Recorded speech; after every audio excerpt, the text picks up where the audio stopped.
Well, Crusader fans calling on the home team to bust through and enter Yount Stadium. They're just about to do so. All that red smoke pouring through. Limestone is here. Their captain standing on the far side and carrying that American flag. Here come the Crusaders.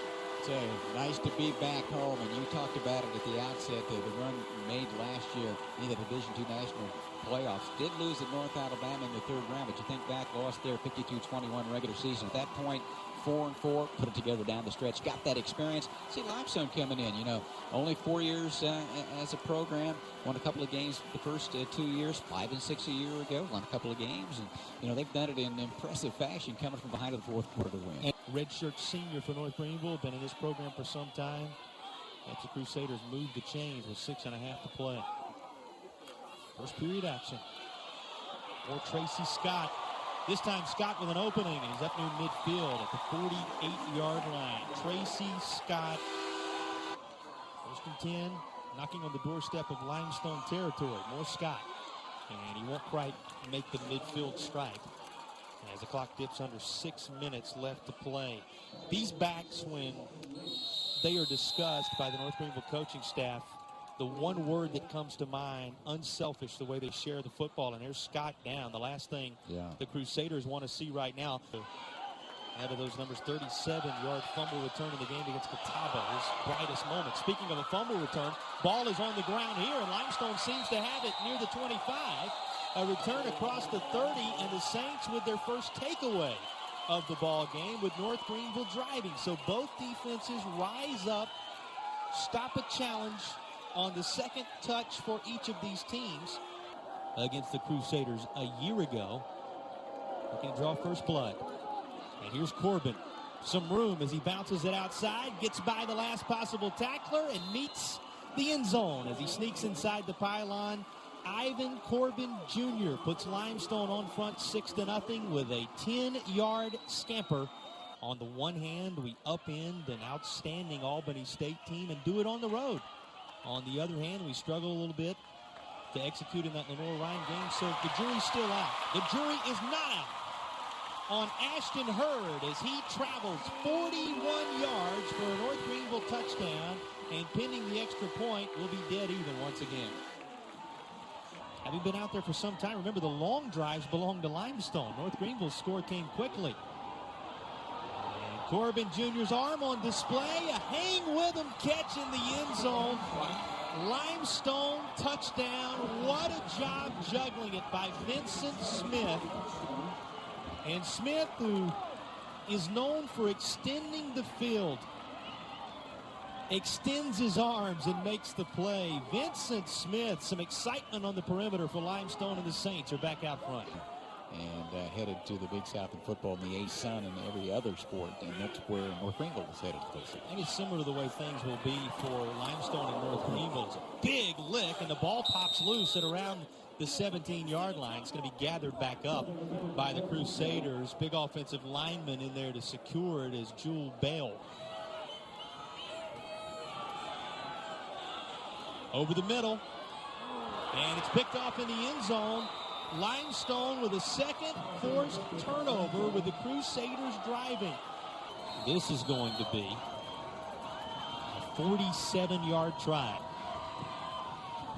He has the leg. Can he get it there?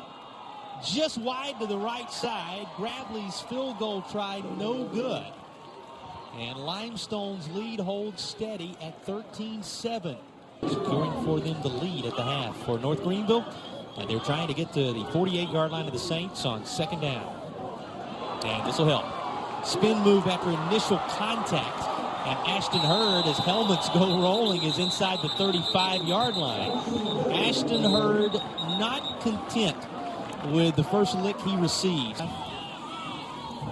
From distance that was just a little bit longer than this. This is going to be a 44-yard try. From the right hash this time for Gravely. Well, you see a 50-plus yarder already on the year against Lenore-Ryan. And his kick this time is good. Well, North Greenville pulling a little closer. They cut the 6-point Limestone lead in half. 12:26 to go, third period. 13-10. 83 through the air, so they were effective in the first half offensively. The young offensive line making that happen. They open up some space in the middle, and this somehow is fumbled into the arms of a teammate by Ivan Corbin Jr. He fumbles this into the grasp of Vincent Smith, and that looked nothing like it was intentional, Tom. Let's take another glance and see. He just lost the football right into Smith's arms. Third quarter action. And a toss for Smith. Another jump ball that this time goes North Greenville's way. Well, they were fighting for it all the way down, and when the dust settled, the Crusaders with the football. The last time out against Tusculum, 30-24 in OT as well, and had to score late in getting overtime. Saints made the Crusaders pay for their early turnover in the first half. Going to happen here perhaps for North Greenville as all kind of room is found by Ashton Hurd.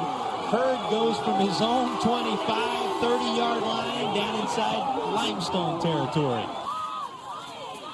Offense has been at a premium in this one. It has been fun to watch these defenses work when it counts, but here comes Ashton Hurd, and he will not be denied. Touchdown Crusaders, North Greenville, out to their largest lead of the night. It's now a 16-3 advantage. Yeah, give Hurd credit, but give those big guys up front credit as well. They've opened some holes, and then Hurd, once he gets into the open field, he's hard to catch, and he was able to pound it up inside and take it 13 for the score. What they just saw from Ashton Hurd, North Greenville now to kick it away.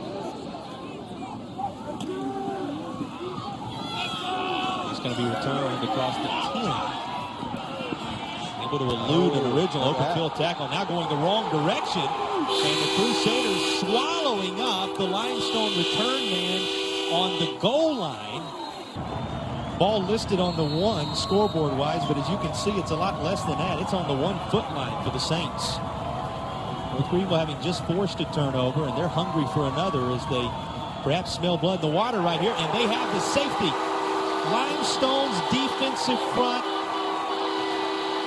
Jeremiah Ferguson and company able to get in there, swallow up the ball carrier, and the Crusaders now out front 19-13. You could almost sense it coming, Tom. Yeah, they just turned them loose right there, and that ball can't get much closer to the goal line than it was, and then just let it out. Well, if you stepped outside to turn off the grill outside or maybe shut down the lights on the patio and you come back in, all that has happened in the last several moments, changing this ball game, and it changes further on another highlight reel type catch. This one belonging to North Greenville in the backside of the end zone, and the Crusaders now out front 25-13. I don't know what's more impressive about this, Tom, the way the feet were drugged or the way the catch was made. Take your pick as the Crusaders put another on the board. Will Hunter, how much confidence does number 10 Black have right now? Got a man wide open. Conversion, good. Crusaders look to who else but Tristan Jackson. Pursuit. Corbin Jr. able to get out of it. He's got a man in behind the defense, caught inside the 10-yard line by Austin Crow. Crow just kept working past the defenders, and Corbin did enough to keep the play alive. Fearless with the football in their hands. Limestone trying to cut this to a one-score game. Makes that two-point conversion for North Greenville a moment ago. All the more important with still a quarter plus remaining. Here's Corbin Jr. Bounces it back outside. Looks familiar. That's how the first points were put on the board tonight by Limestone. This time the helmet wasn't required by Ivan Corbin Jr. You get a good look at the sophomore quarterback after he wheels the Saints into the end zone, and it's now 27-19. Third round of the D2 playoffs a year ago. All kind of open space. I mean, a tractor trailer could have been driven through the hole created by the North Greenville offensive line. This time, Tristan Jackson over the left side and across the 35-yard line. One of 3 overtime games in the young history of the program. The last two weeks. Is this destined for extra time? We'll see. North Greenville's defense has other thoughts right now, and they swallow up Ivan Corbin Jr., 4th down coming, and the Saints getting set to kick it away. This week on the road at North Greenville, 3rd down. Corbin Jr. covered up. North Greenville able to sack him. Matthew Thomas, among others, in there. You see Desmond Williams, whose name we've called a couple of different times. There's Thomas, and the Crusaders with a huge 3rd down sack. 27-20 Crusaders. Limestone threatening again late in the ballgame. Corbin Jr. up top. Couple of defenders back there for North Greenville, and intercepted by Travis Beatty to seal it. The Crusaders will come away with the football and the win against the very pesky Limestone Saints squad tonight. He held off the wide receiver, trying to turn it into something late for Limestone. Rice, who was a key factor in the game a year ago, a big interception for North Greenville, and a second half this time around after the Crusaders went to the locker room trailing at 13-7. That allows North Greenville to take a knee out of the victory formation, and these teams will meet at midfield after a hard-fought Division II football game tonight. North Greenville a winner, 27-20. Tom, there will be no cold showers for the Crusaders tonight, but this is the same type stretch. A win on the road against Albany State and a hard-fought home win against Limestone that could change this season for North Greenville for the